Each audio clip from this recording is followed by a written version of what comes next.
ஆண்ட்ரா வந்து இப்போ அமித் கிட்ட அவங்களோட குடும்ப கஷ்டத்தெல்லாம் ஷேர் பண்ணிட்டு இருக்காங்க. என்ன சொல்றாங்கன்னா, பிரஜன் வந்து அள்ளி அள்ளி குடுக்குற ஒரு ஆளு. கையில காசு இருந்தா யோசிக்கவே யோசிக்க மாட்டாங்க. எல்லாருக்கும் தூக்கி தூக்கி குடுப்பாங்க.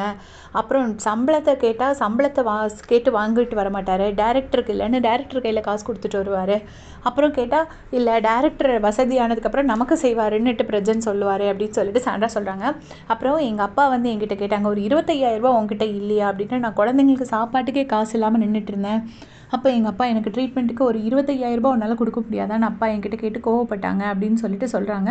நான் என்ன பண்ணுவேன், பிள்ளைங்களோட சாப்பாடு ஃபீஸ் பார்ப்பேனா இல்லை அப்பாவுக்கு கொடுக்குறதா என்னன்னே எனக்கே தெரியல அப்படின்னு சொல்லிட்டு அதை சொல்கிறாங்க. அப்புறம் பிரஜனோட அம்மா அப்பாவும் வந்துட்டு காசு எங்களுக்கு கஷ்டப்படும் போது அவங்க கூட எங்களுக்கு எந்த ஹெல்ப்பும் பண்ணலை அப்படின்னு சொல்லிட்டு சொல்கிறாங்க.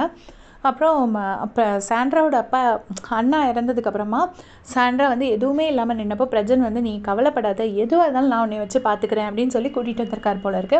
வந்து ஒரு ஹாஸ்டலில் தங்க வச்சு கல்யாணம் பண்ணி வீட்டில் எதிர்த்து அப்போ அவருக்கு கல்யாணம் பண்ணும்போது அவருக்கு வந்து கிறிஸ்டின்னு கூட நான் கிறிஸ்டின்னு கூட தெரியாது, லவ் பண்ணால் அவ்வளோதான், எனக்கு எதுவுமே கிடையாது, பட் எதை பற்றியுமே அவர் கவலைப்படல, என்னை வந்து கல்யாணம் பண்ணி கூட்டிகிட்டு வந்தார் அப்படின்னு சொல்கிறாங்க.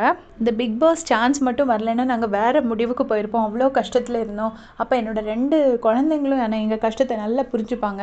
வெளியே போகணுமான்னு கேட்டால் பாத்து என்கிட்ட கேட்பா, "அம்மா காசு இருக்காமான்னு" கேட்பா. நான் இருக்குன்னு சொல்லுவேன், இல்லை நான் இருக்குன்னு சொல்லுவேன். அப்போ வெளியில் போனால் அவள் வந்து மீனு கிட்ட சொல்லுவாள். பாத்து மீனுங்கிறது சாண்ட்ராவோட 2 குழந்தைங்களோட பேர்.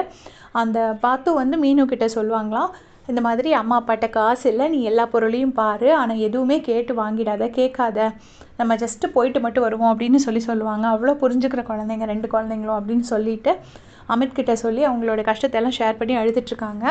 அந்த டைமில் தான் கானா வினோத் அண்ணா வராரு. ஏதோ கிச்சனில் வந்து குப்பை ஏதோ கவர் ஏதோ எடுக்கணும்னு சொல்லிட்டு, பாரு அங்கே க்ளீன் பண்ணிகிட்ருக்கா, அதனால் நீங்கள் கொஞ்சம் வரீங்களா அப்படின்னு சொல்லி சாண்ட்ராவை கூப்பிடுறாங்க. ஆனால் இப்போ உடனே வரணுமான்னு சாண்ட்ரா கேட்குறாங்க. ஆமான்னு சொன்னோடனே சரின்னு சொல்லிட்டு போயிட்டு சாண்ட்ரா க்ளீன் பண்ணுறாங்க. ஸோ இதை பற்றி உங்களுடைய கமெண்ட் சொல்லுங்கள். தேங்க்ஸ் ஃபார் வாட்சிங்.